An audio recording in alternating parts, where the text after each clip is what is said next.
Hey guys, welcome to another session of Java.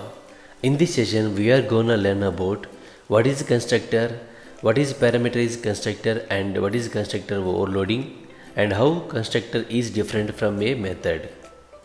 A constructor is a block of codes similar to a method. It gets called when an instance of the class is created.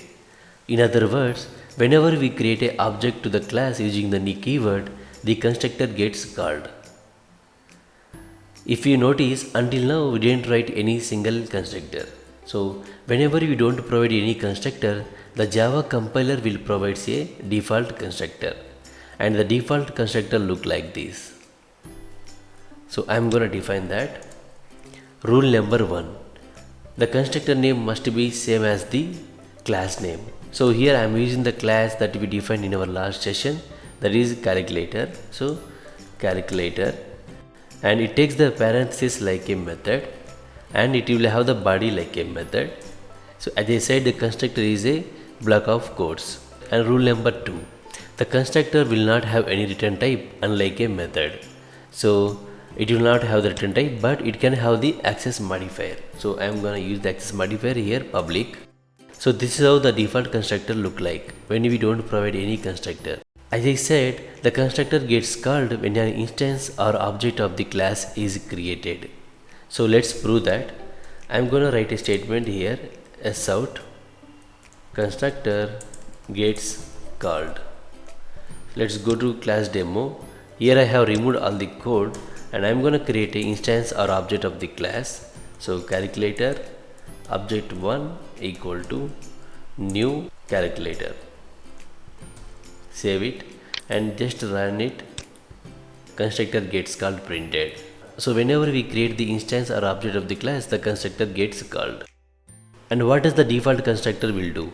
The default constructor will assign the default values to the instance variables of a class. So here the variables are a comma b, and the default values of the a comma b will be 0 0, because the default values of integer will be 0, right?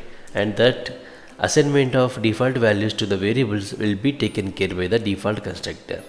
And same thing you can prove that by printing a comma b, sys.println object1 dot a, and control D to copy paste, and b copy and right click, run it.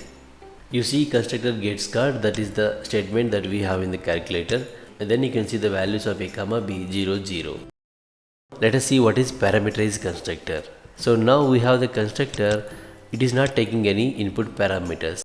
There are two kinds of constructors available in Java.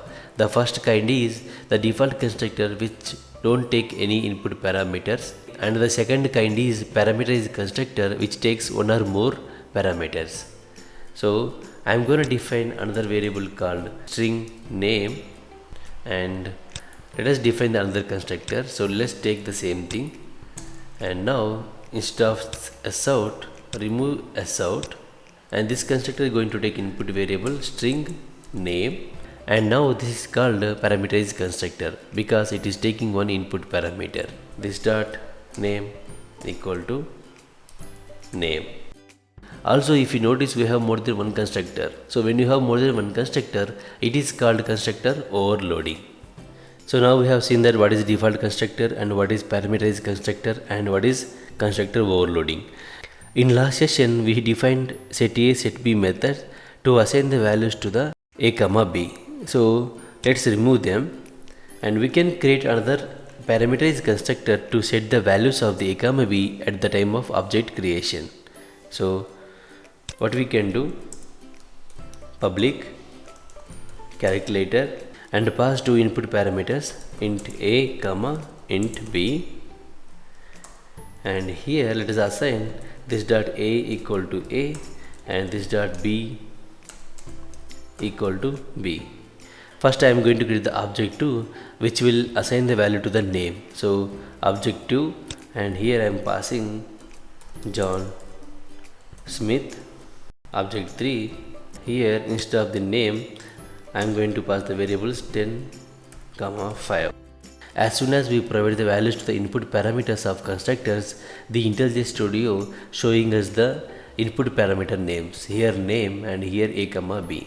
And whenever this object is created, the first parameter is constructor which takes the name as an input parameter gets called, and whenever we create the object 3, the second parameter is constructor which takes the input parameters a comma b will gets called. So now let us print the values of a comma b of all the objects. Already we are printing the object 1. Now let's say object 2, and same way let's print for object 3. Okay.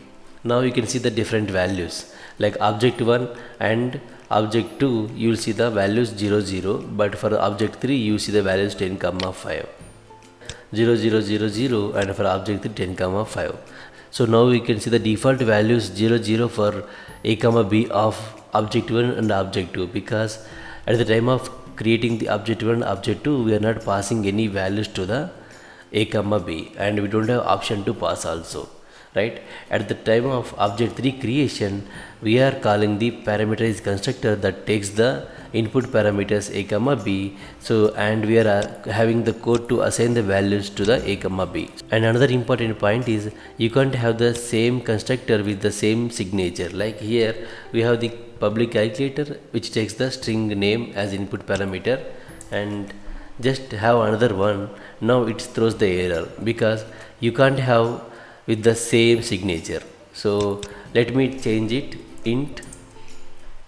So instead of string I defined integer type now, and now it is valid because here we have the same number of input parameters but different kind of data type.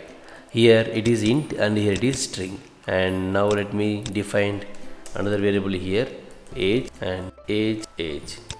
This way you can define the one or more parameterized constructors. And now let us see what is the difference between the constructor and a method. The constructor name must be same as the class name, whereas the method name can be anything, and the constructor is used to initialize the state of an object. Here a, b, age, name, all this represents the state of an object, but whereas the method represents the behavior of an object. Here the behavior is addition, subtraction, so everything is behavior of an object. And the constructor must not have the any return type because it won't return anything, but the method must have the return type. Even though the method is not returning anything, it should have the void as a return type. And the constructor will be invoked implicitly. So whenever we create the object of the class, the constructor gets called, but whereas method should be invoked explicitly.